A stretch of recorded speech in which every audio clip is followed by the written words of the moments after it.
Hey everyone, welcome back to Mr. Cursed. Today I have something really scary. 7 true horror stories from creepy cabins in the mountains. These aren't fake stories, guys. Real people went through this scary stuff and some didn't come back home. What happens when you're all alone and something starts banging on your door in the middle of the night?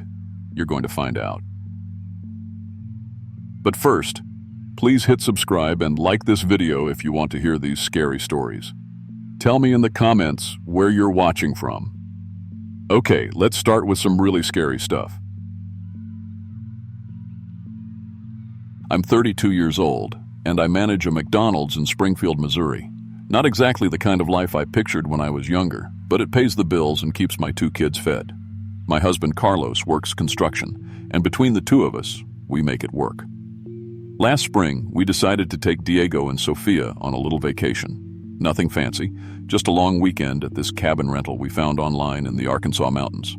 It was one of those deals that seemed too good to be true, but the photos looked decent and the kids were excited about seeing the woods.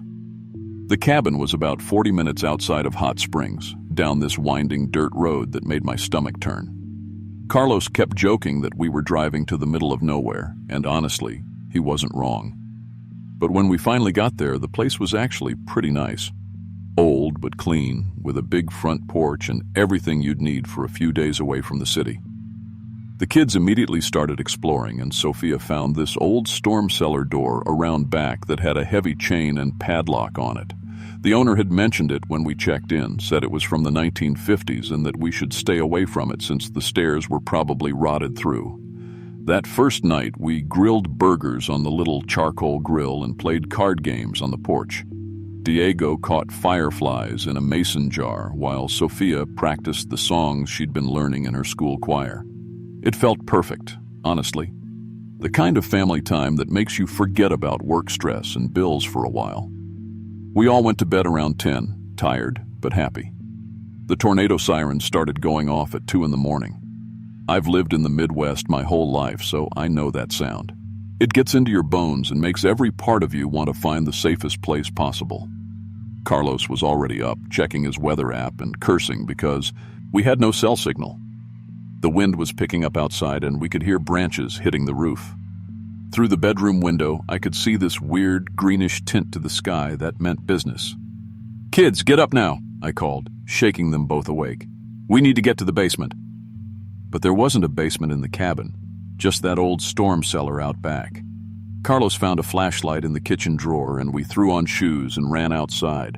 The wind was incredible, bending the trees almost in half and debris was already flying around.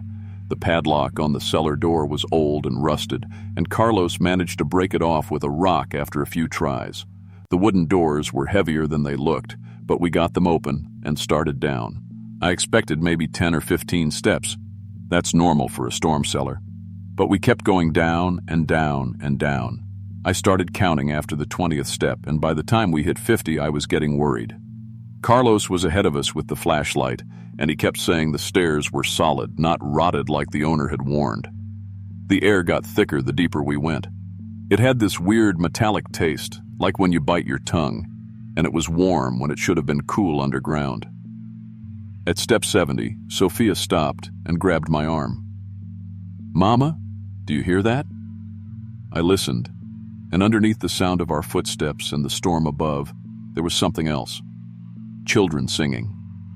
Not like a school choir or anything organized, just kids' voices, high and sweet, singing something I didn't recognize. "It's probably just the wind," I told her, but my voice came out shaky.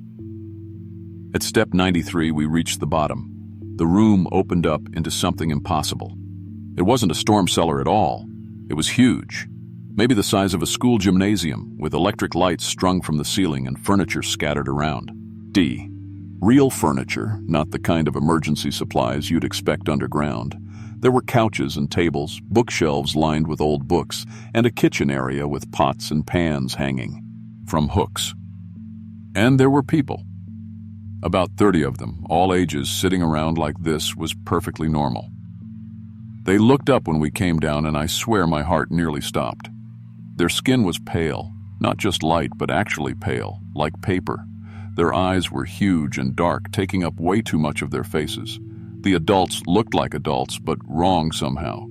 And the children looked like they'd never seen sunlight in their lives. An older man stood up and walked toward us, smiling. "Welcome," he said in this voice that sounded dusty, like he hadn't used it in a long time. "Don't worry about the storm. You're safe down here. We've been safe down here since 1962. Carlos stepped in front of me and the kids, still holding the flashlight. "Thanks, but we'll just wait until it passes and head back up." "Oh, you can't do that," the man said, still smiling. "The surface is poisoned. Has been for years. Nuclear war, you know. We're the only ones who made it to safety in time." I looked around at the other people. 3 generations, all living down here together. Children who looked like teenagers but moved like they were much older. Adults who should have been elderly but seemed frozen at middle age. And babies. God, there were babies crawling around, all with that same pale skin and those huge dark eyes. "Sir," I said, trying to keep my voice steady, "there wasn't any nuclear war. It's 2024. We drove here from Missouri this morning." The man tilted his head like I'd said something amusing. "That's what they want you to think. They send people down sometimes to try to convince us to come up. But we know better. We've been preparing for decades, building our community, making sure we can survive anything." A woman came over, carrying a big pot. "You must be hungry," she said. "We were just about to serve dinner, fresh stew." The smell hit me as she added it into bowls, meat and vegetables, but there was something off about it, something that made my stomach turn. Carlos took a bowl and was about to hand it to Diego when I saw something floating in the liquid, something small and metallic that caught the light. A wedding ring. I knocked the bowl out of his hands and it crashed to the floor. The ring rolled across the concrete, and I could see an inscription on it, though I couldn't make out the words from where I stood. "Where did this meat come from?" I demanded. The woman looked confused. "From the last visitors, of course. They decided to stay for dinner. Most people do, once they understand how good we have it down here." That's when I realized Diego wasn't standing next to me anymore. I spun around, scanning the room frantically. A group of the pale children had led him over to what looked like a makeshift classroom area, with desks made from wooden crates and a chalkboard covered in writing I couldn't read. They were all talking to him at once, their voices blending together in that same singing quality I'd heard on the stairs. "Diego!" I called. But he didn't even turn around. I started toward him, but the old man caught my arm. His grip was stronger than it should have been, and his skin felt wrong. Not warm like human skin, but not cold either. Just absent of temperature. "He's learning," the man said. "Learning the truth about what's up there, the poison, the radiation, the lies they tell people to make them come to the surface and die." "Let go of me." I pulled away from him and pushed through the group of pale adults who had started surrounding us. Carlos was right behind me, and we both grabbed Diego at the same time. "Mom, they're right," Diego said, and his voice sounded different, dreamy. "The surface is poisoned. We have to stay down here where it's safe. They have school and everything. And look," he pointed to a doorway I hadn't noticed before, where more children were disappearing into another room. Sophia was with them. "Sophia!" I screamed, but she was already through the doorway. Carlos and I ran after her, dragging Diego between us. The next room was smaller, set up like a nursery. There were dozens of cribs and playpens, all filled with babies and toddlers. All pale, all with those huge dark eyes. And all of them quiet. No crying, no babbling, just watching us with that weird intensity. Sophia was standing in the middle of the room, holding one of the babies. "Look, Mama," she said. "Aren't they beautiful? They're all from surface families, but they're safe now. They're being raised the right way. Sophia, put that down and come here right now." She looked at me like I was speaking a foreign language. "But I like it here. It's peaceful. And they said I could stay. They said I could help take care of the babies." The old man had followed us into the nursery, along with several others. "She's very mature for her age," he said. "Good breeding stock. We could use someone like her in our community. You can leave the boy. He's a little old for proper conditioning, but the girl would fit right in. That's when Carlos lost it. He dropped Diego's hand and lunged at the old man, grabbing him by the throat. But the man didn't react like a normal person would. He didn't gasp or struggle or try to get away. He just stood there, looking mildly annoyed, like Carlos was a mosquito he needed to swat. "We don't breathe the same way you do," the man said, his voice completely normal despite Carlos's hands around his neck. "We've adapted. Generations of living down here, learning to survive on less oxygen. We're better than you now." I grabbed Sofia with one hand and Diego with the other. "We're leaving. Now." But when I turned toward the door we'd come through, there were more of them blocking the way. Men and women and children, all with that pale skin and those dark eyes, all moving in this weird, coordinated way that made my skin crawl. "You can Eve," the old man said after Carlos finally let go of him. "But the children stay, at least one of them. That's the deal. That's how we grow our community." "Like hell," Carlos said. I looked around the room trying to find another way out. That's when I noticed that some of the adults weren't as pale as others. Some of them looked like they might have been normal once, but they'd been down here so long that they were changing. Adapting, like the old man had said. "How long have you really been down here?" I asked. "Time moves differently underground," a woman answered.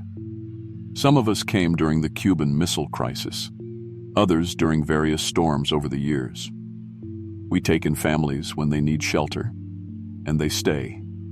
They always stay, once they understand." I heard footsteps coming down the stairs, more people arriving, probably refugees from the storm.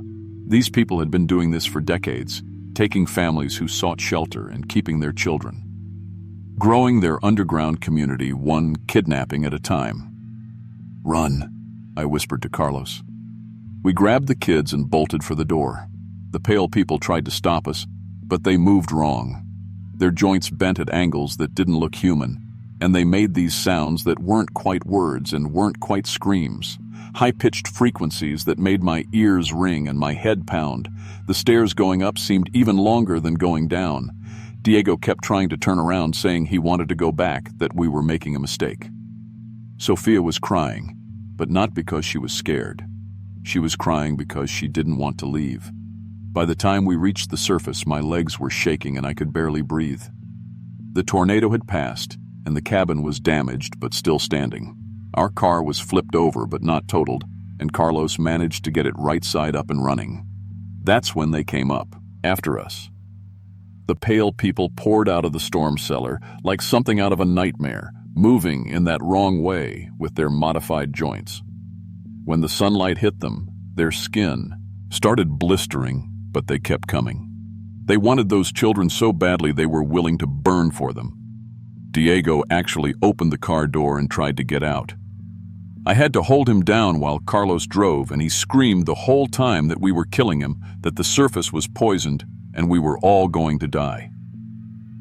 That was 6 months ago. Diego still hasn't fully recovered.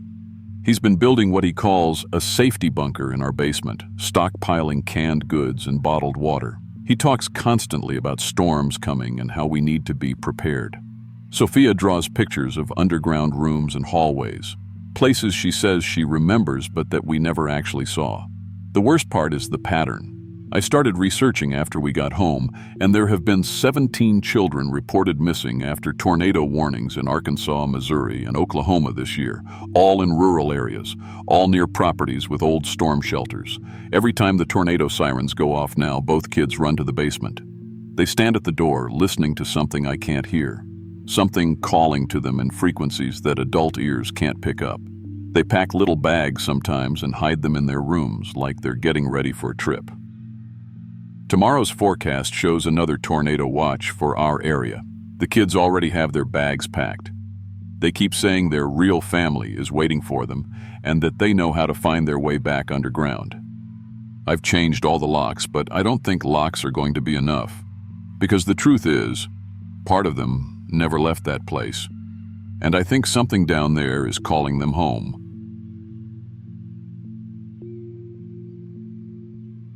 I guess it started the year I moved back to West Virginia.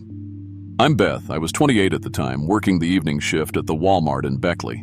Not exactly the life I'd planned, but after my divorce and losing the house, it was what I could manage.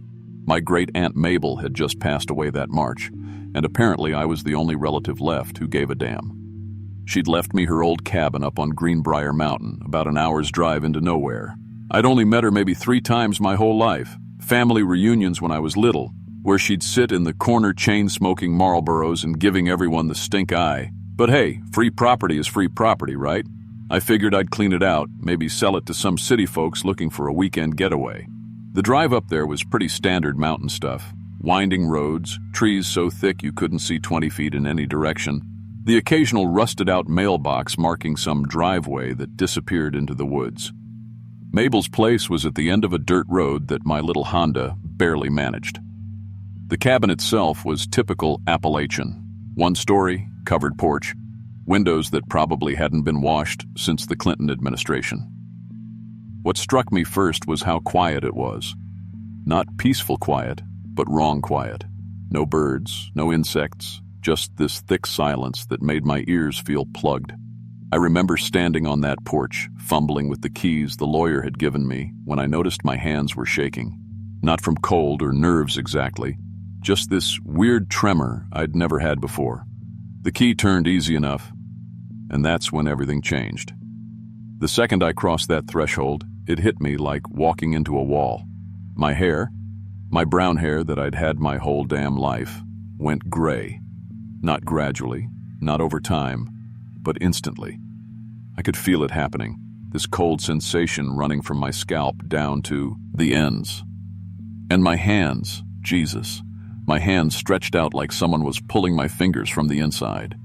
They got longer, thinner, joints cracking as they moved. I tried to scream, but my voice came out speaking something that definitely wasn't English. Sounded almost Scottish maybe, but older than that. Words I'd never heard before just pouring out of my mouth like I'd been saying them my whole life. The whole thing lasted maybe 3 hours, but it felt like days. I'd touch something, a jar on the kitchen shelf, a book on the mantel, and suddenly know things I had no business knowing. Touched a mason jar full of dried herbs and immediately understood it would end a pregnancy. Never studied plants a day in my life, but my hands moved on their own, measuring out leaves, boiling water, mixing up what I somehow knew was poison tea. My muscles had memories that weren't mine, knowledge that felt ancient and wrong. That's when the visitors started showing up.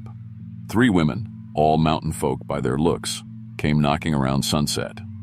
The oldest one, probably in her 70s with steel gray hair pulled back tight, looked me up and down and nodded like she was checking off items on a list.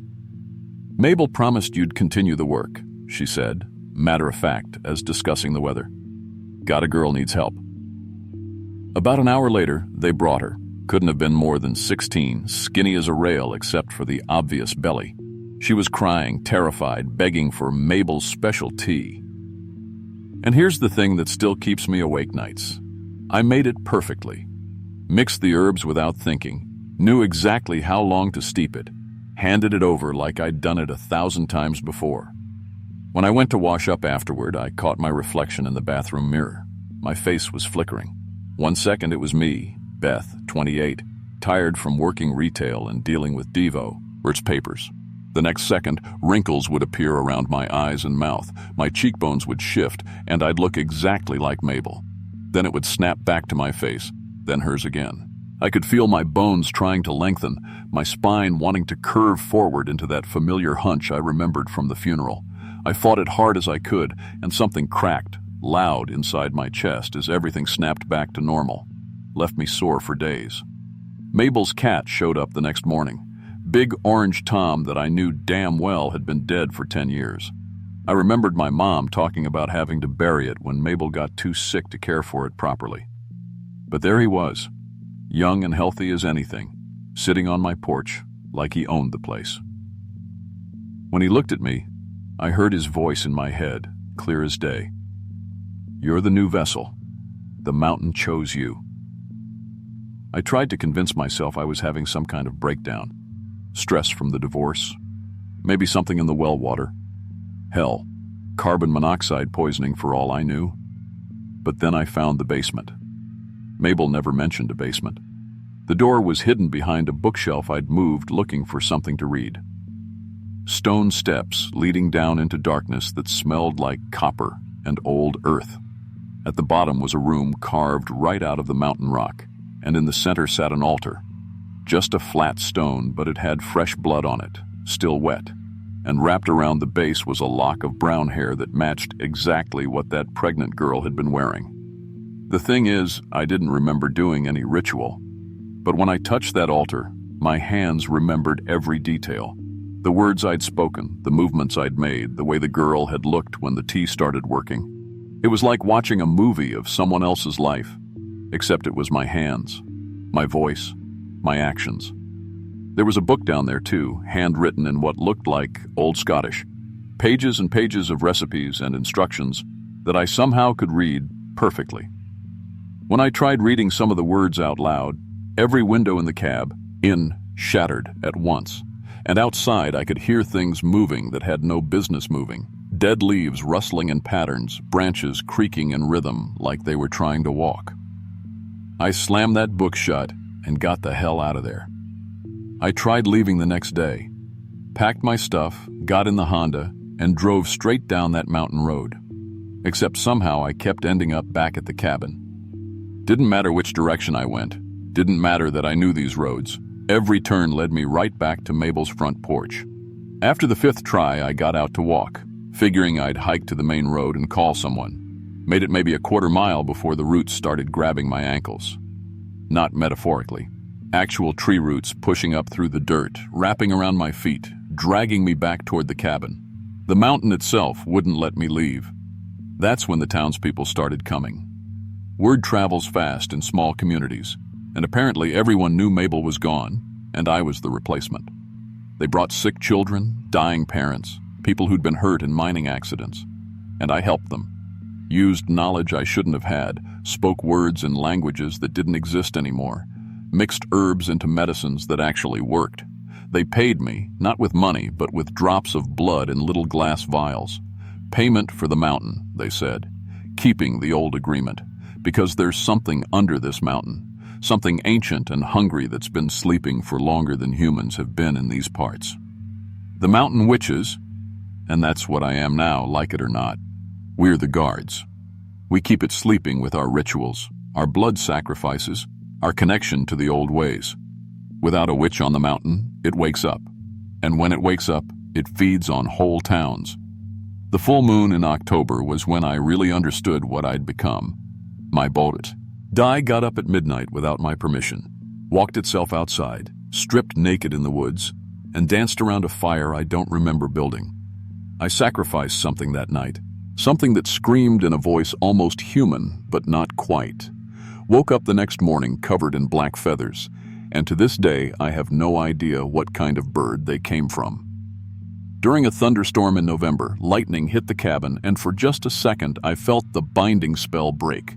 I ran harder than I've ever run in my life, made it all the way to town before the pull started dragging me back. But I brought the curse with me. Whatever I am now, it travels with me. I've been back in Beckley for 2 months now, living in a studio apartment above the laundromat. But it's not over. Herbs grow out of my skin if I don't pick them off every morning. I speak Latin in my sleep. My neighbors have complained about the chanting. And pets keep disappearing from around the building. I find the bones arranged in patterns on my fire escape, shapes I made without remembering, symbols that hurt to look at directly. Yesterday, a young woman knocked on my apartment door. Couldn't have been more than 20, asking about the cabin up on Greenbrier Mountain. Said she'd inherited it from some relative she'd never met. I felt this wave of relief wash over me, followed immediately by terror for what she was walking into. The mountain's already choosing the next witch, and honestly, I couldn't stop myself from giving her directions. It's 3 a.m. now, full moon tonight, and I can feel my body wanting to get up and walk to the door. My legs are twitching, trying to carry me back to that cabin, whether I want to go or not. Because someone has to feed the thing under the mountain. Someone has to keep it sleeping, and until that girl takes over, it's still me. I can hear it calling now, that voice in my head that sounds like Mabel. Like the mountain itself. Time to come home, it says. Time to do the work. My hand's reaching for the doorknob, and I can't make it stop.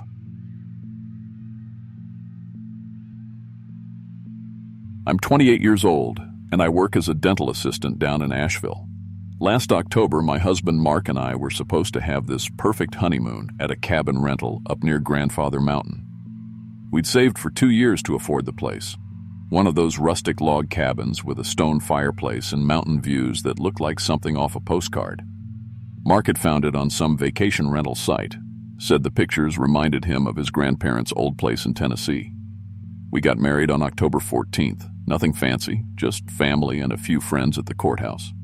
Mark's been working construction since high school, and between his job and mine, we figured we could afford 3 nights in the mountains before real life kicked back in. The cabin was about an hour-and-a-half drive from home, tucked back on this winding gravel road that made my stomach flip with all the curves. When we finally pulled up, though, it was exactly like the photos. 2 stories of weathered logs with a wraparound porch and these huge windows facing the valley. The key was supposed to be under a fake rock by the front steps, and sure enough, there it was. The inside was all knotty pine walls and furniture that looked handmade, the kind of place that smelled like wood smoke and old books. There was a guest registry on the coffee table, one of those leather-bound books where people write about their stays. Mark flipped through it while I unpacked, reading some of the entries out loud. "Best anniversary ever," he read. "Perfect romantic getaway." Normal stuff like that. That first night went fine. We grilled steaks on the little charcoal grill out back, drank some wine, watched the sunset paint the mountains orange and purple. Mark kept saying how this was exactly what we needed after all the wedding stress, how we should come back every year for our anniversary. I remember thinking how icky we were, how everything had worked out just right. It was the next morning when Mark got the idea to surprise me. The bedroom had this old wallpaper, faded roses on a cream background, and he'd noticed a section near the headboard was peeling. "I bet there's beautiful wood paneling under there," he said, always thinking like a contractor. "What if I fix this up for them? Like a thank you for letting us stay in such a great place." I told him we were guests, that we shouldn't be tearing into their walls, but Mark was already down at his truck getting his toolbox. He's the kind of guy who can't see something that needs fixing without wanting to help. 20 minutes later, he was back with a hammer and a pry bar, carefully peeling back the wallpaper where it was already loose. "See, I knew it," he said, exposing a section of what looked like original chestnut paneling underneath. This is probably from the 1940s. They just wallpapered right over it. The wallpaper came off easier than expected in that one spot, maybe a 3-foot section near where I'd been sleeping.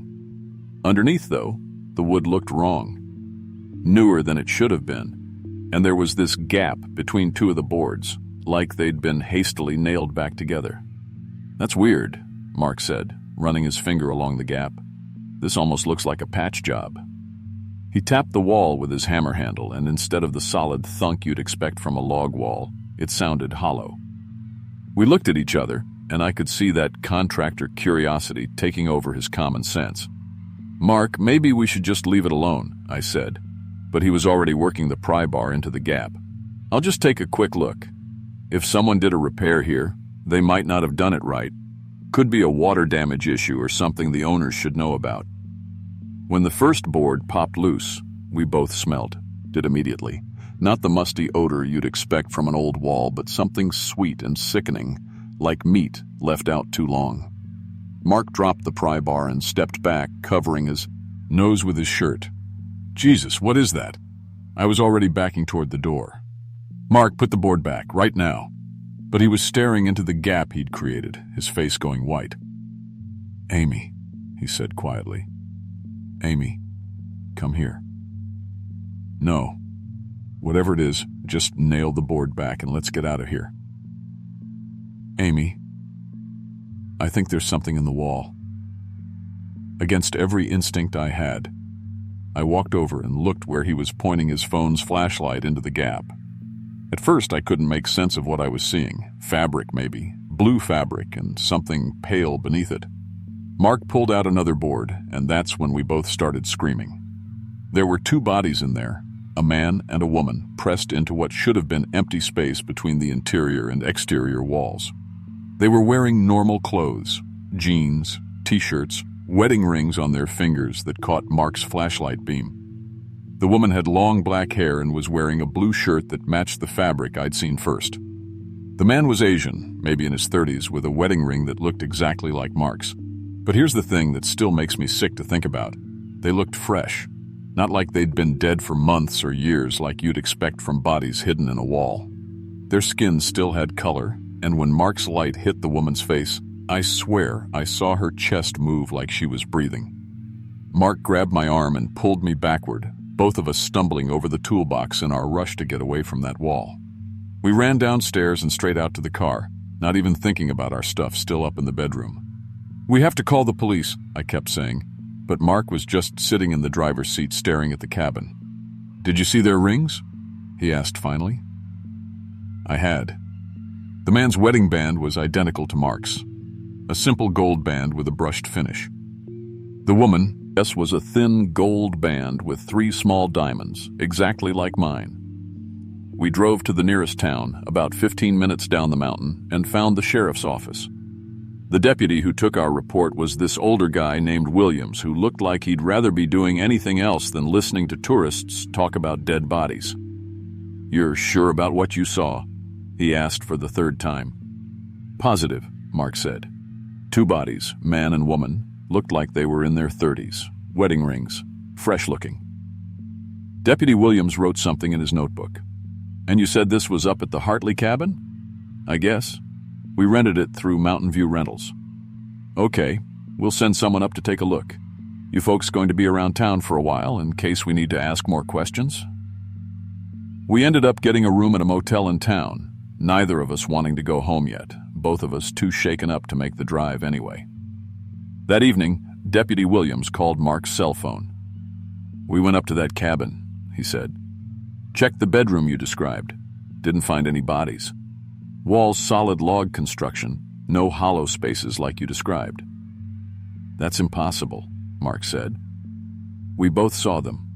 I took pictures." But when Mark checked his phone, the photos he'd taken with the flashlight weren't there. Not deleted, just gone, like he'd never taken them at all. "Look, folks," Deputy Williams said. "Mountain air affects people different ways sometimes. Altitude, unfamiliar surroundings. Maybe what you saw was shadows, old insulation, something like that. But there's nothing up there now." After he hung up, Mark and I just sat on the motel bed staring at each other. I wanted to believe the deputy, wanted to think we'd somehow misunderstood what we'd seen, but I could still smell that sweet, sick odor, still see those wedding rings catching the light. "Let's go home," I said finally. "Let's just forget this whole thing happened." But Mark was already on his phone searching for something. After a few minutes, he turned the screen toward me. It was a news article from the Asheville paper, dated September 15th, exactly 1 month before we'd arrived at the cabin. "Local couple dies in apparent murder-suicide," the headline read. Below it were 2 photos that made my blood turn to ice water. Tom and Lisa Chen, ages 32 and 29. Same faces we'd seen in that wall. Same wedding rings. The article said Tom Chen had killed his wife and then himself at their cabin rental near Grandfather Mountain. Their bodies had been discovered by the rental company owner after they failed to check out. Police believed domestic violence was involved. "Mark," I whispered, "if they died a month ago, how were their bodies still fresh? And why were they in the wall instead of wherever the police found them?" He didn't have an answer. Neither did I.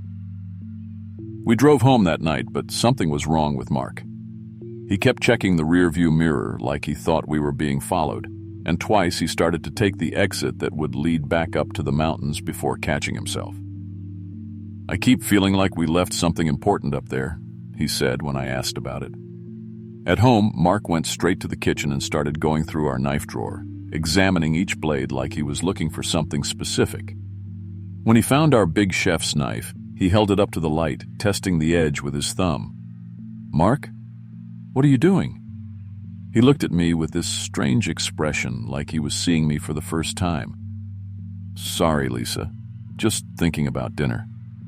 I'm Amy. Your wife, Amy." He blinked, and his face changed back to normal Mark. "Of course you are. God, I'm sorry. I don't know why I said that." But it happened again the next night.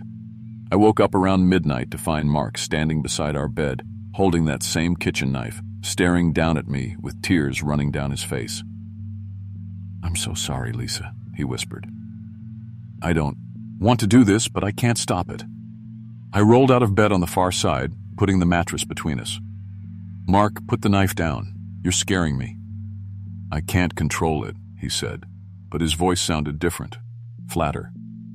"It has to happen the same way every time." I ran to our neighbor's house and called the police. When they got to our house, Mark was sitting on the kitchen floor with the knife beside him, crying and saying he didn't remember how he'd gotten there. They took him to the hospital for a psychological evaluation, kept him for 72 hours. The doctors said it was probably a delayed stress reaction from whatever we'd experienced at the cabin, gave him some medication for anxiety, recommended therapy. Mark swore he didn't remember standing over me with the knife, didn't remember calling me Lisa. Things got better for a few weeks. Mark went back to work. I went back to the dental office. We tried to pretend everything was normal. But I started having weird dreams about the cabin. Dreams where I was cowering in corners while someone hit me. Someone who looked like Tom Chen, but with Mark's voice. I'd wake up with bruises on my arms and shoulders, finger-shaped marks like someone had grabbed me hard. Mark swore he wasn't touching me in his sleep, and I believed him. The bruises were in places he couldn't have reached from his side of the bed. One night, I dreamed I was Lisa Chen, and Tom was screaming at me about some woman at his work, calling me names that made me feel small and worthless. In the dream, I tried to fight back, but my voice came out weak and pleading, nothing like my normal voice. When I woke up, I was on the floor beside the bed, curled up like I was trying to protect myself from being kicked. That's when I understood what was happening to us. We weren't possessed or haunted in the normal way. We were becoming them, Tom and Lisa Chen, lies. Key the cabin had marked us as replacements. Every night at 11:47, I checked the clock obsessively after a while. Mark would get that flat, dangerous look in his eyes, and I'd start feeling small and scared, like I deserved whatever was about to happen. I did some research, trying to understand what we'd gotten ourselves into. The Mountain View Rental Company had owned that cabin since 2019, but I found records going back decades of couples who'd rented it for romantic getaways and ended up dead. 1987, 1994, 2003, 2011, 2019, and now 2024. Different rental companies over the years, but always the same cabin, always honeymoon couples, always violent deaths. The guest registry we'd seen that first night, I realized now that all those happy entries were probably from the first night of each couple's stay, before whatever lived in that place had marked them for its purposes. I tried explaining this to Mark during one of his lucid moments, but he just looked at me like I was losing my mind. "Amy, people don't become other people. That's not how the world works." But that night, right at 11:47, he was standing over me again with the knife, crying in Tom Chen's voice about how sorry he was, how he couldn't stop himself. I couldn't live like this, waiting every night to be murdered by my own husband. So I came up with a plan. The next evening, I told Mark I wanted to go back to the cabin to face whatever was happening to us and try to break it. Part of him, the real Mark part, didn't want to go. But Tom Chen's part was eager, like a dog hearing the word walk. We drove up there just after sunset. The cabin looked exactly the same, except the bedroom window was dark, where before there had always been a warm glow from the lamps inside. Mark got that flat look as soon as we parked, and I knew I was running out of time before Tom took over completely. Inside, I went straight to the bedroom while Mark was still fighting with himself in the living room. The wall where we'd found the bodies was solid again, no sign that Mark had ever pulled those boards loose. But when I pressed my ear against it, I could hear breathing inside, slow and steady like someone sleeping. I found Tom Chen's phone in the nightstand drawer, the battery still charged like it had been placed there yesterday instead of a month ago. The last video in his camera roll made me vomit right there on the cabin floor.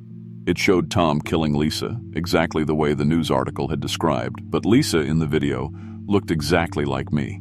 Same hair, same height, same face. And Tom looked like Mark, not the Asian man we'd found in the wall. The cabin was cycling through couples, making each new pair replay the same murder over and over, but wearing the faces and bodies of whoever was convenient. We weren't becoming Tom and Lisa. We were always supposed to be Tom and Lisa.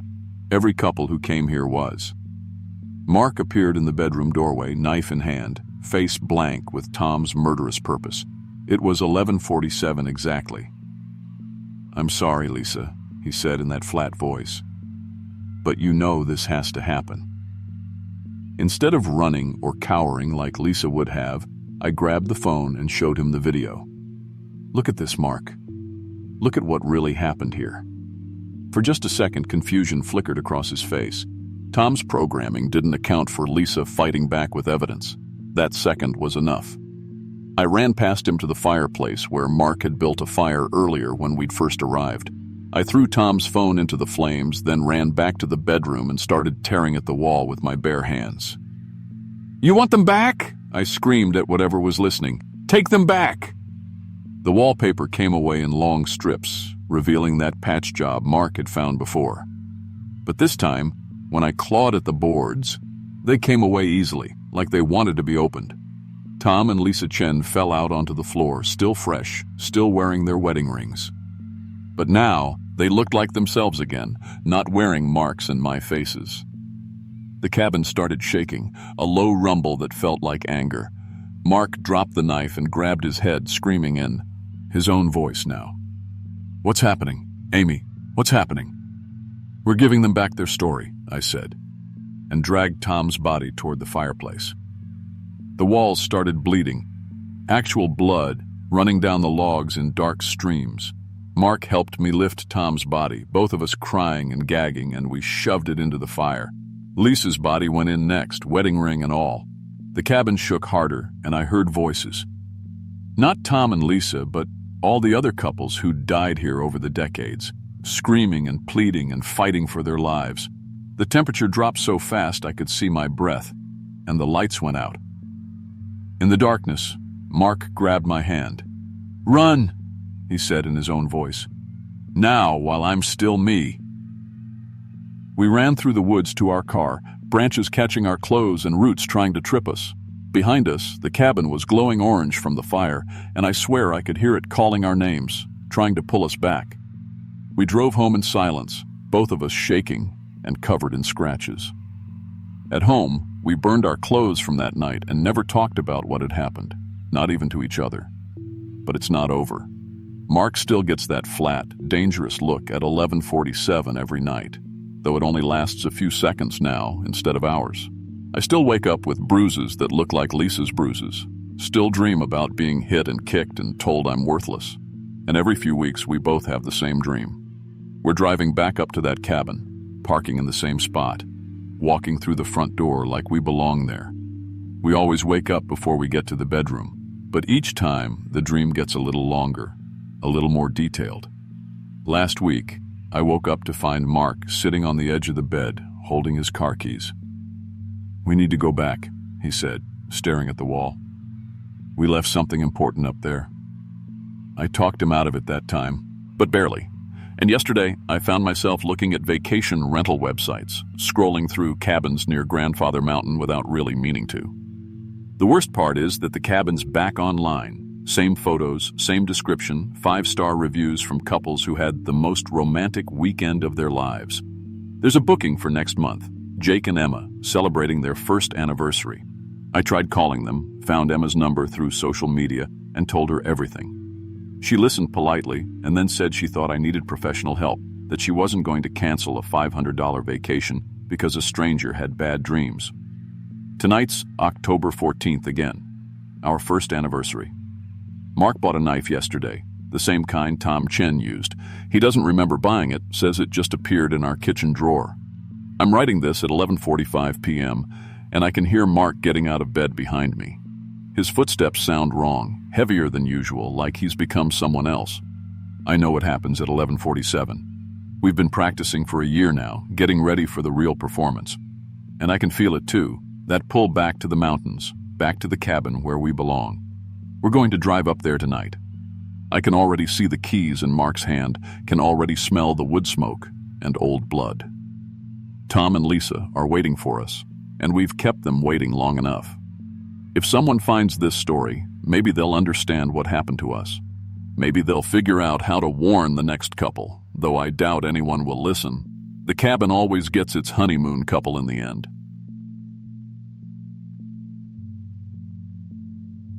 I'm Patricia, and I'm 33 years old. I work nights cleaning office buildings around Beckley, West Virginia, but sometimes I take on extra jobs when money gets tight.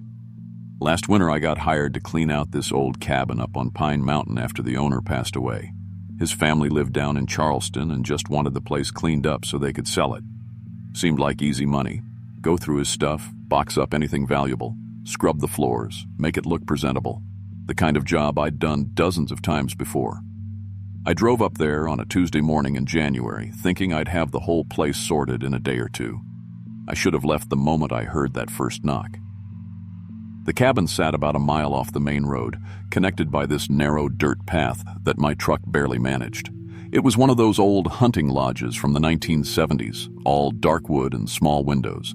The family had given me a key and told me the power was still on, so I figured it would be straightforward work.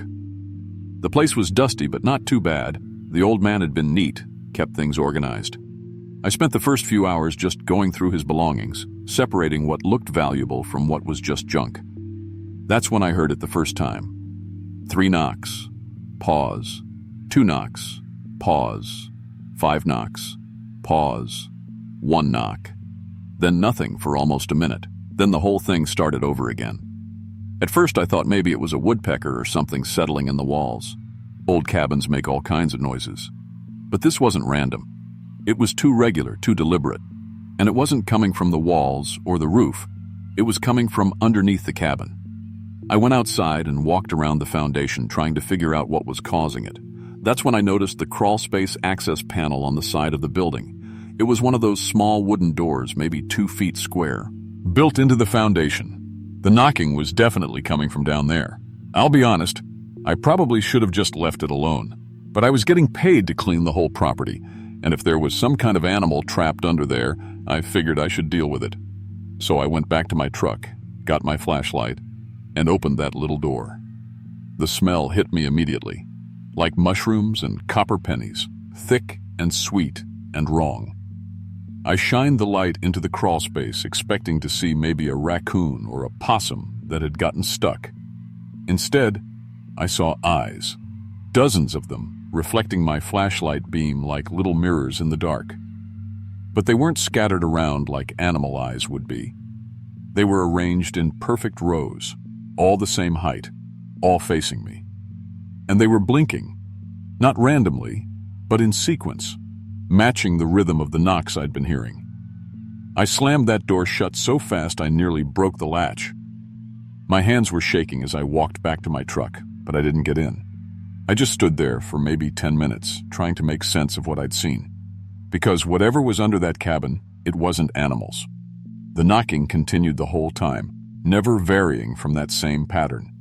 3, pause, 2, pause, 5, pause, 1. Then silence for exactly 47 seconds. I timed it on my phone. Then it started over. I should have driven away right then. Instead, I went back inside and tried to focus on the job. But every time that knocking started up, I found myself counting along. 3, 2, 5, 1. 3, 2, 5, 1. It was getting into my head. Around noon, I found the previous owner's journal in his bedroom drawer. The entries went back about 6 months, and they started normal enough. Complaints about his arthritis, notes about grocery shopping, that sort of thing. But as I read through them, they got strange. No, they knock every night now. Started responding to see if they'd stop. They didn't stop. They got louder. Figured out it's some kind of pattern, not random. Mathematical, maybe. 3, 2, 5, 1. Then again, always the same. Tried different responses. They seem to like it when I knock back, teaching me something. Been learning their language. It's not just knocks. It's equations. Prime numbers first, then more complex stuff. Then something beyond math entirely. The final entry was from 3 days before he died. They're ready for me to join them. Been practicing the deep patterns. My fingers are getting longer. Better for the complex rhythms. Going down tonight. I dropped that journal like it was on fire. The knocking under the cabin had gotten faster, more insistent, and I realized I'd been tapping along with it on the table without even knowing it. That's when I decided to take another look in that crawl space. I know it sounds crazy, but I had to see what was really down there. This time, I brought a better flashlight and forced myself to look longer. The crawl space was deeper than it should have been. Someone had dug down, created these chambers and tunnels that extended way back under the cabin and beyond. The eyes I'd seen belonged to things that might have been human once, but they'd changed. Stretched out from years of crawling, their limbs too long, their fingers extended into these grotesque instruments perfect for knocking out complex rhythms. They weren't just living under there. They were organized, working together on something. I saw bones arranged in careful patterns throughout the tunnels. Human bones, some fresh, some decades old. All of them were missing their finger bones. That's when one of them spoke to me, not with words. They didn't have voices anymore. They spoke by knocking on their own hollow bodies, producing these resonant sounds that somehow conveyed meaning. And the terrifying thing was, I understood them. Soon, they tapped out against their ribcage. Gathering, surface, ready, join, learn, knock. I sit, rambled backward out of that crawl space, but the damage was done. The pattern was in my head now, really in there. My fingers started twitching to that rhythm. 3, 2, 5, 1, without me controlling them. That's when I realized this wasn't just happening at this one cabin. I drove around Pine Mountain that afternoon and I could hear it everywhere. Every abandoned building, every old hunting lodge, every empty house. They all had the same knocking coming from underneath. The same pattern, perfectly synchronized across the entire mountain. And it wasn't just the mountains. When I got home that night, I started hearing it in my own walls. Faint at first, but getting stronger. I tried to ignore it, tried to sleep, but my hands kept moving to that rhythm. 3, 2, 5, 1. Tap, tap, tap, tap, tap, tap, tap, tap, tap, tap, tap. Over the next few days, I noticed changes. My fingers were getting longer, the joints more flexible. Perfect for knocking out the increasingly complex patterns that seemed to flow through my mind without me learning them. I spent hours each night knocking on my walls, my floor, my furniture, adding my rhythm to whatever larger sequence was building. I wasn't the only one. Half the people in town were doing it now. You could hear it coming from houses at night, people knocking in their basements, their attics. Kids at the elementary school were playing knock-knock games with the exact pattern, spreading it to their families. Even Sheriff Morrison started tapping it on his steering wheel after he came to investigate reports of strange noises. The journal had mentioned a completion date, winter solstice. That was less than a week away. I tried to stop, tied my hands behind my back one night, but I found myself knocking with my knees, then banging my head against the wall to keep the pattern going. My body had found its own way to continue to. The sequence, it was spreading beyond our town too. Truckers passing through were picking up the rhythm, carrying it to other states. I saw posts on social media about the mysterious knocking syndrome that doctors couldn't explain. They called it mass hysteria, but they didn't understand what it really was. The things under the cabin showed me more as the days passed. The tunnels connected to old mining shafts, to cave systems, eventually to subway tunnels and basement networks in cities across the country. There was a whole underground railroad of these creatures, all knocking in perfect harmony, all working toward the same goal. They weren't summoning something. They were counting down to something. I spent more and more time in crawl spaces and basements, places where the pattern was stronger. My eyes had adjusted to the darkness, and I preferred it down there to the harsh light of the surface world. My spine was curving, becoming better adapted for the low spaces where the important work was happening. 3 days before the solstice, they offered me a position. Lead knocker for the eastern sector, responsible for teaching the pattern to millions of people. My hands were perfect for it now. 8 inches long with extra joints that could produce incredibly complex rhythms. I could see it all in my mind then. The thing they were waking up deep beneath the Earth's crust. It had been sleeping since the Ice Age, and our knocking was its alarm clock. Every time zone was knocking in harmony now, the entire planet vibrating with our collective rhythm. It's hard to think in words anymore. The patterns are taking over, replacing language with something more efficient, more pure. I understand now that when the final sequence completes, everything above ground will stop, and everything below will rise to take its place. Tomorrow is the solstice. The final pattern begins at midnight. I'm going down into the crawl space one last time, taking my position at the head of the eastern sector. Thousands of us will be knocking together, completing the sequence that has been building for months. Can you hear it yet? The knocking in your walls, in your floor? You're learning the pattern too, even if you don't realize it. Your fingers are probably moving to the rhythm right now as you listen to this. Don't investigate if you start hearing it. Don't knock back. Don't try to learn the pattern. It's too late for me, but maybe not for you. I'm going under now, taking my position, leading the eastern sector through the final sequence. In a few hours, when the pattern completes, you'll understand why we do this. Knock, knock. Who's there? Everyone. Everyone who? Everyone underground, waiting, knocking, ready to rise. Join us below.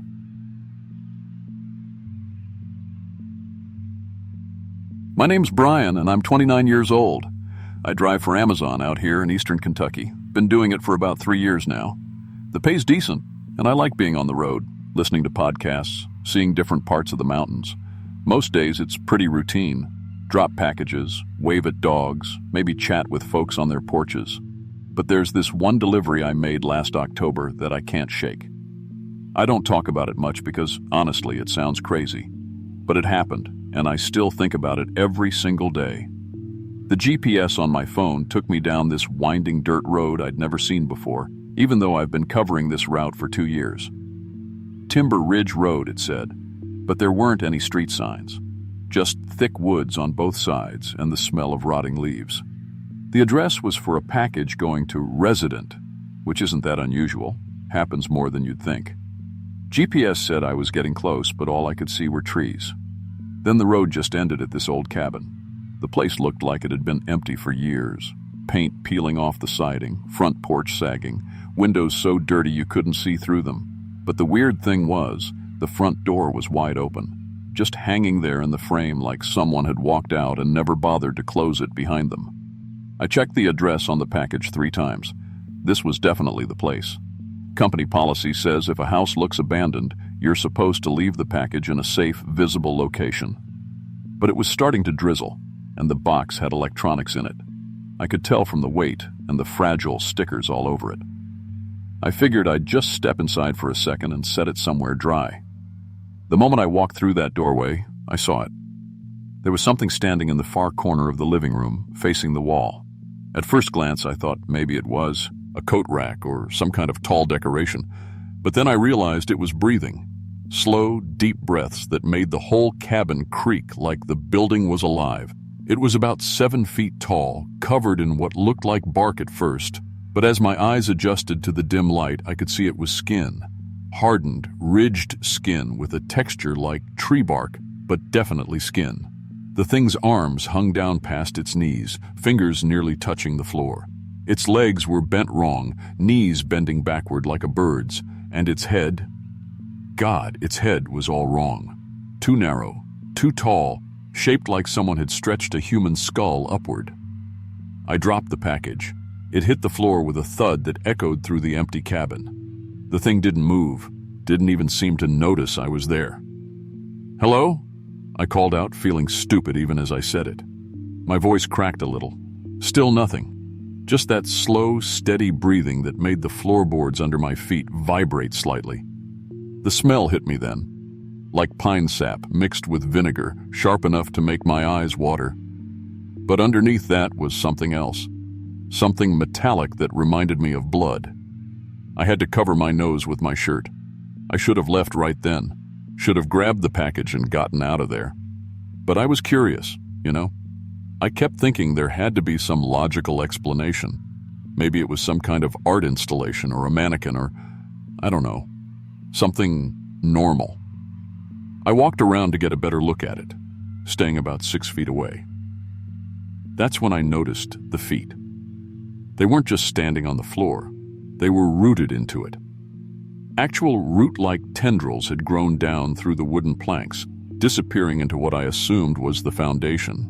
Like the thing had been standing there so long, it had become part of the building. The breathing was getting to me. 3 breaths per minute, maybe less. Each inhale made the whole structure groan and shift. It was like the cabin had become its lungs. I forced myself to check the other rooms, though I'm not sure why. Kitchen, bedroom, bathroom, they all had these worn spots in the corners. Patches where the wallpaper had been rubbed away. Floorboards worn smooth like something heavy had stood there for decades. But only one corner in each room, always the corner farthest from the door. On the kitchen table, I found a pile of mail that must have been 7 years' worth. Electric bills, property tax notices, grocery store coupons, all addressed to Carl Morrison. The most recent piece was a handwritten note, no envelope. All it said was, "It won't leave the corner." I found Carl's journal in the bedroom, lying open on a dusty nightstand. The pages were yellowed and curled at the edges, but I could still read them. The entries started normal enough. Complaints about his job, mentions of fishing trips, notes about home repairs. But then, about 7 years ago, the tone changed. Something appeared in my living room corner today, just standing there when I got home from work. Thought it was an intruder at first, but it hasn't moved in 6 hours. Not sure what to do. Day 3. It's still there. Called the sheriff, but he says without evidence of a break-in, there's nothing he can do. Thing is, I'm not even sure it's alive. Just stands there, breathing.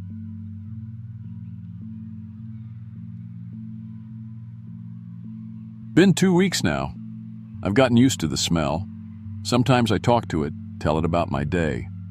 Feels less lonely that way. The entries went on like that for pages. Carl documenting this thing's presence in his house, how it never moved, never ate, never responded to anything he did. But he kept living there, kept writing about it like it was just part of his routine. The last entry was dated about 6 months ago. It's been 6 years. I'm going to touch it. When I read that line out loud, the thing's head turned, just slightly, maybe 1 degree to the left. It was the first movement I'd seen from it, and it scared me so bad, too. And I nearly dropped the journal. I looked closer at where it was standing and saw a pile of clothes on the floor next to it. Men's clothes, jeans, flannel shirt, work boots, all in a neat stack like someone had folded them carefully. No body anywhere, just the clothes. The thing made a sound then, not from its mouth. It didn't seem to have one. The sound came from its whole body, a deep resonance like someone had hit a massive tuning fork. The vibration went right through me, made my teeth ache and my bones feel loose. I tore open the package I'd delivered, figuring maybe it would give me some clue about what was going on. Inside were 50-pound bags of salt and a handwritten note. For the corners. It's growing. That's when I understood. This thing, whatever it was, wasn't the only one. Those worn spots in the other corners meant there were others like it, dormant maybe, waiting for something, and someone, maybe Carl, maybe someone else, knew about them. I looked at the thing again and realized it was taller than when I'd first walked in. Not by much, maybe an inch, but definitely taller. Growing so slowly you'd never notice unless you were really paying attention. I followed the root system down into the basement, using my phone's flashlight to see. The tendrils spread out under the entire foundation, snaking up through cracks in the concrete and disappearing into the darkness beyond. It was feeding on something down there, something deep underground. Back upstairs, I poured salt around the thing in a rough circle, following the instructions from the note. The moment the salt touched the floor around it, the thing shuddered. For the first time in 7 years, it moved its feet, pulling the roots up slightly from the floorboards. The sound was like tearing paper, but deeper, wetter. Then it started tapping against the wall with one long finger. Tap, tap, tap, pause. Tap, tap, pause. It took me a minute to realize it was Morse code, but the pattern was wrong. The message wasn't letters, it was numbers, coordinates. I recognized them. They were for another abandoned cabin about 10 miles north of here. When I read Carl's journal entry about touching it again, the thing reached toward the pile of clothes on the floor. Slowly, deliberately, like it was looking for something that wasn't there anymore. Looking for Carl. I shouldn't have done what I did next. I should have left, driven straight home. Never thought about that place again. But something about the way it moved, the loneliness in that gesture. I reached out and touched its arm. The skin was cold and rough, but underneath I could feel a pulse, slow and deep like it's breathing. And suddenly I could feel everything it had felt for the past 7 years. The endless standing, the watching, the weight of some unimaginably important purpose that I couldn't quite grasp. It showed me things then, images that flashed through my mind like a slideshow. Corners weren't empty spaces. They were doorways. This thing, and others like it, stood guard. Had been standing guard for centuries, keeping something out. I heard creaking from the other rooms then, the sound of massive weight shifting. The other corners, the dormant ones, they were waking up, standing up. Dozens of them throughout the mountains, resuming some ancient duty I didn't understand. Something moved across the ceiling while the corner thing was distracted. Something flat and dark, like a shadow, but physical. It slithered along the edge where the wall met the ceiling, probing for a way in. The horizontal ones, I realized. The things these creatures were guarding against. The corner thing abandoned its post for the first time in 7 years, moving to the center of the room and raising its arms toward the ceiling. Protective. Ready for battle. And I understood then that it wasn't protecting the corner from me.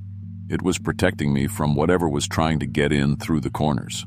The flat thing, and the ceiling retreated, but I could sense others gathering outside. 7 years of one guardian standing watch was ending. They needed a replacement. Carl hadn't disappeared. He'd transformed, became one of them, part of a network of guardians scattered throughout the mountains. Voluntary transformation to protect humanity from something worse. The thing showed me the corner again, its corner. An invitation. Stand here, it seemed to say. Take Carl's place. Protect people from the horizontal invasion. Time moved differently near it. Minutes felt like hours. If Carl had stood for 7 years but experienced it as centuries, I started to understand why he'd done it. The loneliness, yes, but also the purpose. The knowledge that you were holding the line against something terrible.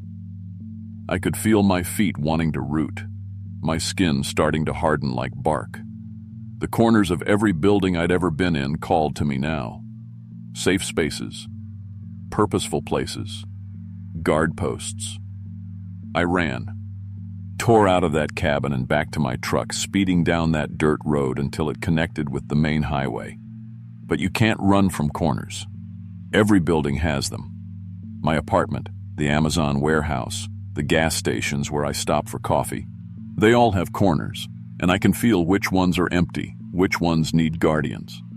The corner things followed me home. Now there's one standing in my bedroom corner, perfectly still, perfectly patient. Teaching me stillness, preparing me. My feet grow tendrils when I sleep, tiny roots that I have to cut away each morning. My skin gets rougher every day, more bark-like. My breathing is slowing down. I found a note in my truck yesterday morning, written in Carl's handwriting.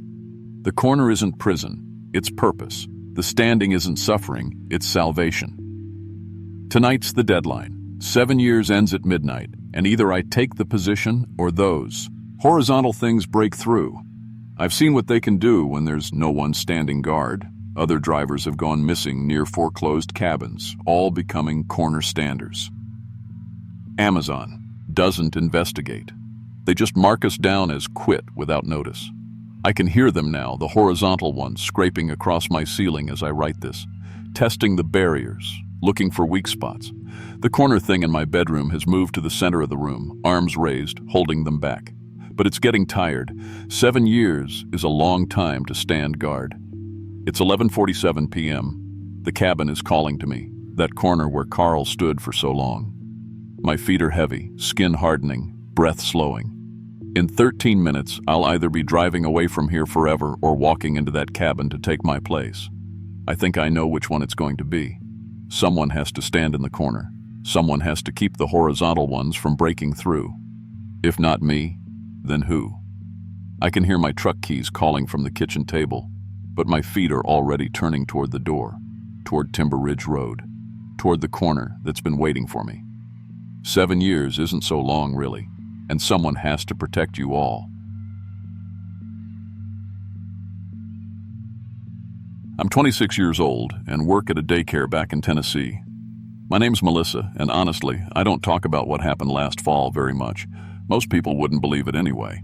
But I need to get this out somewhere, because something with too many legs lives inside the walls of that rental cabin in Copper Hollow, West Virginia. And the worst part? It wasn't trying to hide from us. It wanted us to know it was there. My boyfriend Tom and I had been together about 2 years, and we'd been talking about taking a long weekend trip with our friends Jake and Sierra. All of us were burned out from work.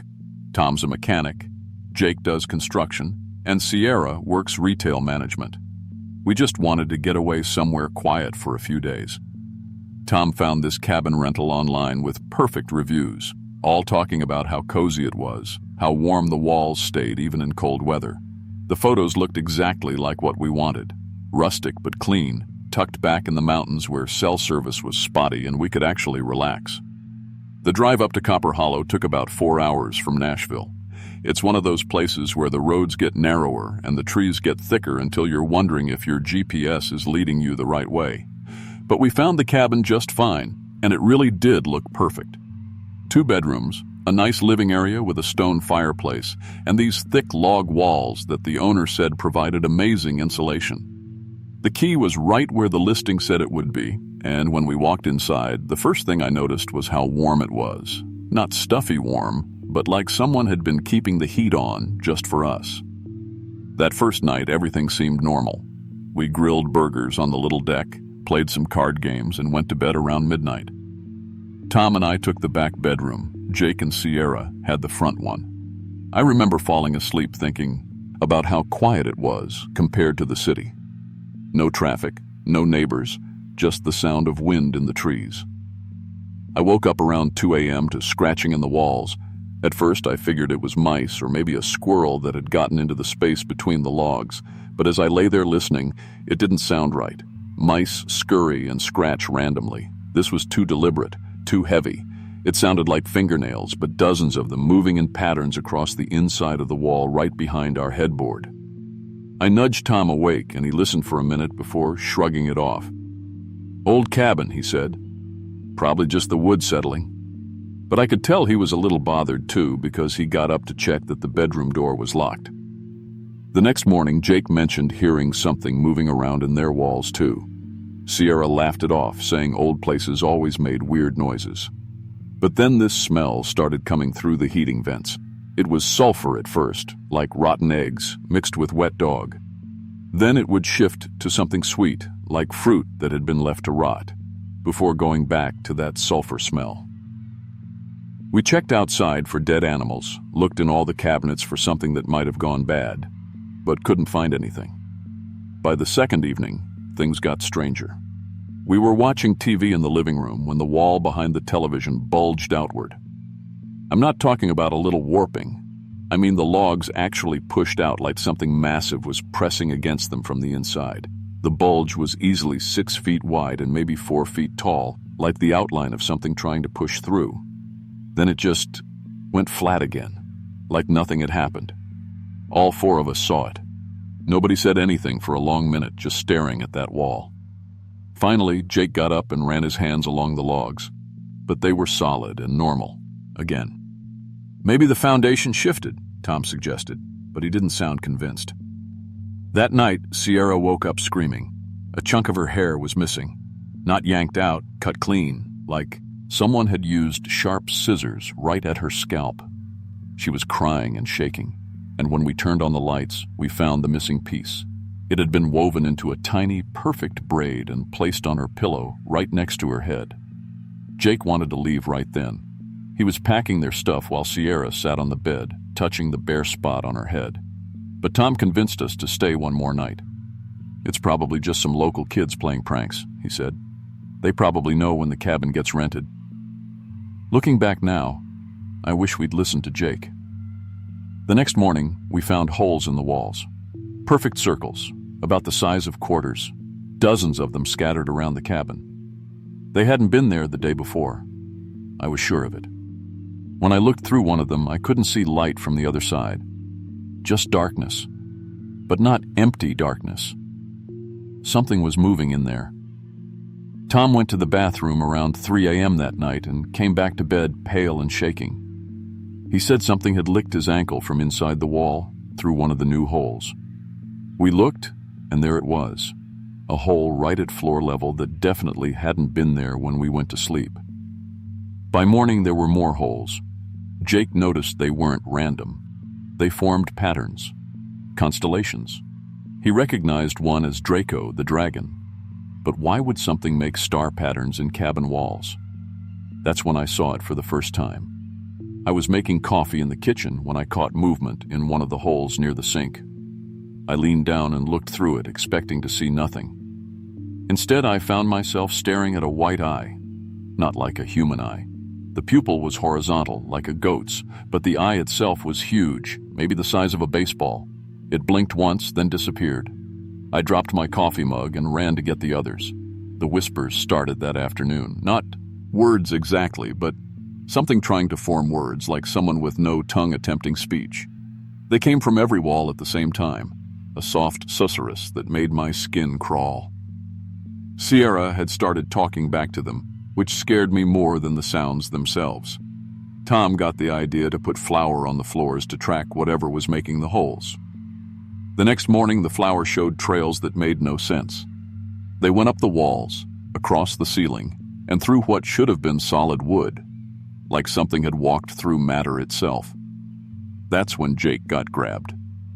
He was leaning against the living room wall, looking at his phone, when something reached through and pulled him halfway into the logs, just yanked him backward like the wall was made of water. His legs were kicking, and we could hear him shouting from inside the wall, muffled but panicked. Tom and I grabbed his ankles and pulled until he popped back out, gasping and wild-eyed. His shirt was shredded, and he had long scratches across his back. "There's space in there," he kept saying. "It's hollow. There's so much space." The fingers appeared that night, long white with too many joints emerging from the holes like some kind of horrible plant growing in reverse. They felt around, learning textures, touching everything. I woke up to find one touching my face, tracing my features like it was memorizing them. The skin was cold and slightly damp. I screamed and batted it away, and it withdrew quickly into the wall. The next day, part of the living room wall became transparent for maybe 10 seconds, just long enough for us to see what was inside. It was pale and elongated, like a spider that had been stretched vertical. Too many limbs, all the wrong proportions, and no clear head that I could identify. It pressed against the translucent barrier between us, and I could feel its attention like we ate. Sierra had stopped eating. She said they didn't want our bodies. They wanted our warmth. She'd started pressing herself against the walls, and wherever she touched, her skin grew cold. "They're lonely," she kept saying. "They just want contact." That's when I found the guest book, hidden in a kitchen drawer, filled with entries from previous renters. But reading them made my blood run cold. People praised the amazing insulation and walls that stayed so warm. One couple wrote about how they'd had the best sleep of their lives because the walls radiated such comforting heat. They'd been feeding on everyone who stayed there. Tom figured it out before I did. "It's not one thing," he said. staring at the holes that now covered every wall. It's a colony. The whole cabin is their hive. The whispers got clearer then, almost like words. Give warmth. We give secrets. Show you inside spaces. Old knowledge. Tom pressed his hand against the wall. I watched him age 10 years in seconds. His hair went gray at the temples. Lines appeared around his eyes, but his expression, he looked amazed. Terrified, but amazed. When he pulled his hand away, he wouldn't tell us what he'd seen, but he knew things now. I could tell by the way he looked at the holes, like they were doorways instead of wounds in the wood. The holes started connecting, forming larger openings. We could see into the walls now. They were hollow, honeycombed, going deep underground like a vast network. The creatures moved through these spaces freely, and we could see there were hundreds of them. Sierra walked into the wall, just stepped forward like it was an open door and disappeared. She came back hours later, younger looking but with ancient eyes, and wouldn't speak about what she'd seen. She just smiled and pressed her palms against the warm wood. That's when I realized we weren't the first. All the rental cabins in Copper Hollow were the same, connected underground, farming human warmth from tourists, a perfect system that could run forever. Tom's skin started turning gray where the creature had touched him. The gray was spreading slowly up his arm, and he said it felt good, like coming home. He wanted more contact. Jake tried to run, made it to the car before something came up through the ground and wrapped around the vehicle. Long, pale appendages pulled him back toward the cabin while he screamed. I negotiated. Told them we'd leave. Never speak of this. Let them keep their cabin forever. They agreed, but they wanted payment first. A piece of each of us, hair, blood, skin, so they could practice being us. We each had to leave a sample. The Tom thing they grew was perfect except for how it moved. It lived in the walls now, watching the real Tom, learning, getting better at mimicking him. We left the next morning, but I knew it wasn't over. Back home, my walls are warm without the heat running. New holes appear weekly. They followed us through the wall systems, traveling through the spaces between.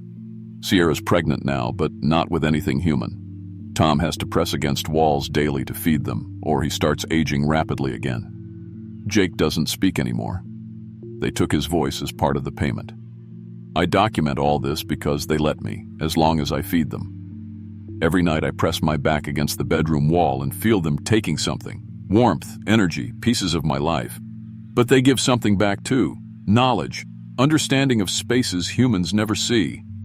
Other towns are reporting efficiently heated buildings now. Warm walls that save on energy costs. People don't question free warmth. They don't know the price. The young ones are human-sized now, better at mimicry. One looks exactly like Sierra and lives in the walls of her apartment. They're not invading anymore. They're integrating, becoming part of our structures. Eventually, we won't know where the walls end and they begin. I'm writing this with my back against my bedroom. On wall, feeling them move behind me, taking heat, changing me bit by bit. The cabin's still for rent, by the way. Reviews are still perfect. Visitors love how warm the walls stay. Put your hand against your wall right now. Is it warm? Do you hear movement? They spread through infrastructure, through the bones of buildings. Don't rent cabins with walls that stay warm or do. They're lonely, and they just want contact. The price isn't so bad once you're inside.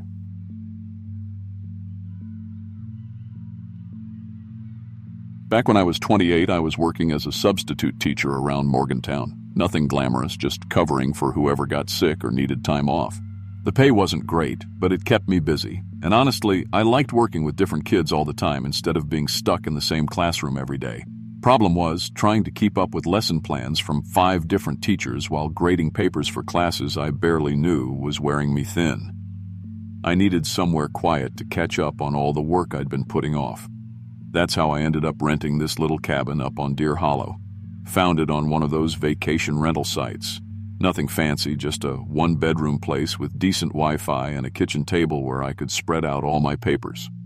What sold me was the reviews. Everyone kept saying it was a transformative experience. I figured they meant it was relaxing, you know? Good place to clear your head and get work done. Should have paid more attention to that word choice. The cabin was about what I expected. Small, clean, kind of dated but comfortable. Wood paneling, stone fireplace, the whole mountain cabin thing. I got there Friday evening, unloaded my stuff, and settled in with a stack of math tests that needed grading. The quiet was perfect. No traffic, no neighbors playing loud music, just the sound of wind in the trees. I stayed up late getting caught up, felt good about actually being productive for once. But when I woke up Saturday morning, something was off. I always sleep on the right side of the bed, have since I was a kid. It's just what feels natural to me. But I woke up on the left side, facing the wrong direction entirely. Not just rolled over in my sleep, but like I'd gone to bed on a completely different side. I tried to remember if maybe I'd gotten up in the middle of the night to use the bathroom and gotten confused coming back. But I had no memory of getting up at all. That afternoon, I was washing my hands in the bathroom sink when I caught something weird in the mirror. My reflection was moving just a split second behind me. Like when you're watching a video and the audio doesn't quite match up with what's happening on screen. I'd raise my hand and my reflection would start to move, then catch up, then lag behind again. I stood there for maybe 5 minutes, just moving my arms around, trying to figure out if it was the mirror or my eyes playing tricks on me. Every time I blinked, it would sync up for a second, then drift out of phase again. By evening, I was starting to feel like something was wrong with me. Maybe I was more tired than I thought. Maybe I needed glasses. But then I noticed my shadow. I was sitting on the porch with a beer watching the sunset when I looked down and saw my shadow falling toward the porch light instead of away from it. That's not how shadows work. Light hits you. Shadow falls on the opposite side. Basic physics. But there it was, pointing the wrong direction like it had forgotten the rules. Soon as I noticed it, though, it snapped back to where it should be, like it had been caught making a mistake. I was cleaning up the living room before bed when I found a wallet wedged between the couch cushions. Leather, well worn, with a West Virginia driver's license inside. The name was David Brennan, address in Charleston. The photo looked wrong somehow. All the features were right, brown hair, blue eyes, square jaw, but something about how they were arranged felt off, like someone had tried to rebuild his face from a description instead of memory. I called the number on his emergency contact card. A woman answered, said she was his wife. When I told her I'd found his wallet, she got quiet for a long time. Finally, she said David had rented that cabin about 6 months ago. He'd been acting strange ever since he got back. Different. Little things. The way he held his fork, which side of the bed he slept on, how he laughed at TV shows he used to hate. She'd been trying to convince herself it was just stress from work, but deep down she knew something had changed. That night, I set my phone up to record myself sleeping. I don't know why. Maybe I wanted proof that I wasn't going crazy, that I really was staying on my side of the bed. What I saw when I played it back the next morning made my stomach drop. Around 2 a.m., I watched myself sit up, get out of bed, and walk out of the cabin, just walked right out the front door in my underwear. 3 hours later, something walked back in. It looked exactly like me, same height, same build, same everything. But the way it moved was different, careful, deliberate. Like it was operating a body it wasn't completely familiar with yet. I had no memory of leaving the cabin that night. None at all. But there I was on video, walking into the dark woods behind the property, gone until almost dawn. When I, or whatever it was, came back, it stood in the doorway for a minute, looking around the cabin like it was getting its bearings. Then it walked to the bed and lay down on the right side, where I always slept. I spent most of Sunday trying to make sense of what I'd seen. Maybe it was sleepwalking. Maybe the stress of work had finally gotten to me and I was having some kind of episode. But that night I couldn't sleep. I kept thinking about that 3-hour gap, about where I'd gone and what I'd been doing.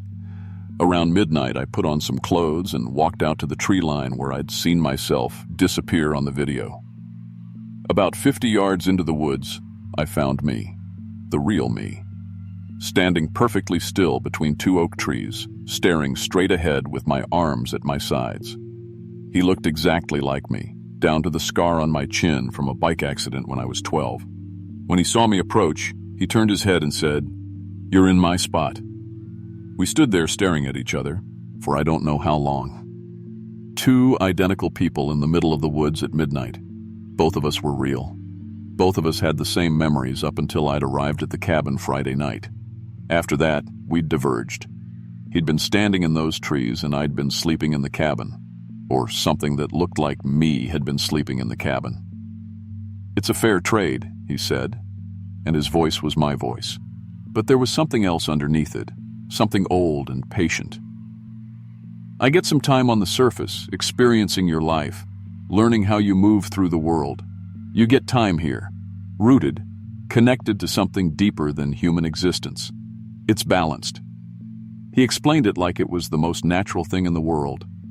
The forest version of me described what it was like, standing in that specific spot, experiencing decades in what felt like hours, learning to think like the trees thought, becoming part of something ancient and vast. Meanwhile, the cabin version got to live my regular life, teaching kids and grading papers and drinking coffee, but with an efficiency and clarity I'd never had before. We both had the same fingerprints, the same DNA, probably. Perfect copies. But one of us had spent the night standing motionless in the forest, and the other had been in a warm bed. Neither of us felt more real than the other. That's when he showed me the chart. It was carved into the bark of the oak tree behind him. Hundreds of names, dates, trade schedules. Every person who'd ever rented the cabin was on there, going back decades. They were all on some kind of rotation. A week in the forest, a week in town, a month of each. Some people had been trading places for years. I walked deeper into the trees and found them. Dozens of people standing in perfect rows, all perfectly still, all aware but unable to leave their spots.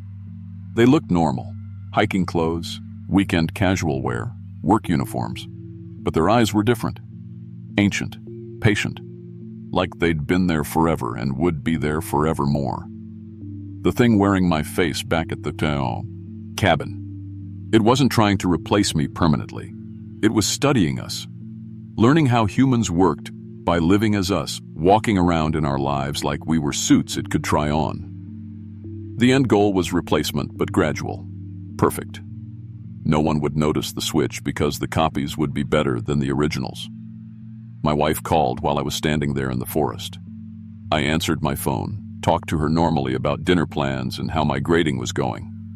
But somehow I knew that back at the cabin, another version of me was also answering his phone, having the exact same conversation with her.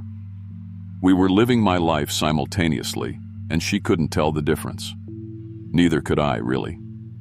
When the weekend ended, cabin me drove home to our apartment. Forest me stayed in the woods, taking my shift among the trees. Both versions of me continued existing, teaching classes, sleeping next to my wife, paying bills, living what felt like a complete life. The only difference was that sometimes I was standing perfectly still in the forest, thinking tree thoughts and watching seasons change and fast forward, and sometimes I was going through the normal motions of being human. After a week of this double existence, I started to forget which version was the original. Both felt equally real, equally valid. Both had legitimate claims to being Kevin. The forest version was developing capabilities the human version didn't have. I could feel the root systems of every tree for miles around, could sense weather changes days in advance, could communicate with animals through something deeper than language.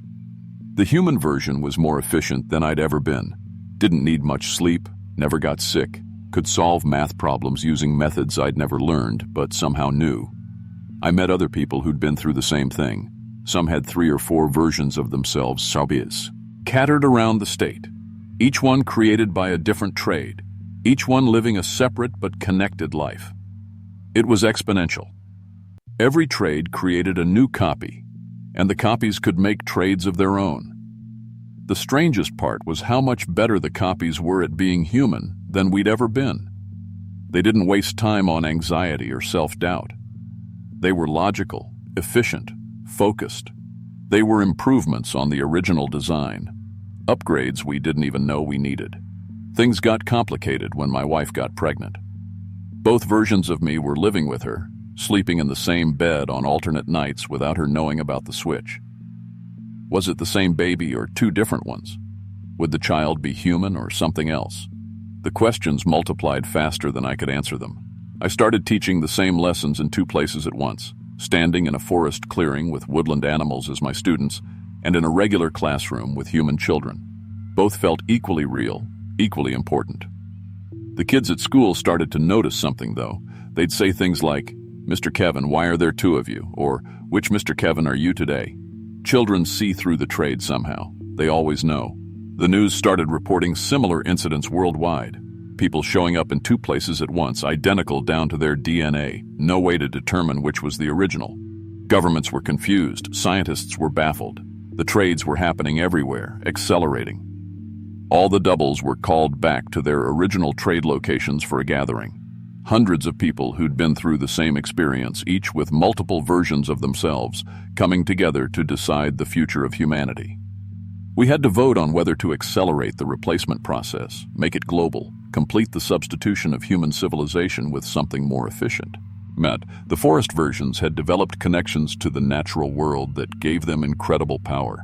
They could control weather, communicate with animals, make trees grow or die with a thought. The human versions had become better at technology, social interaction, problem solving.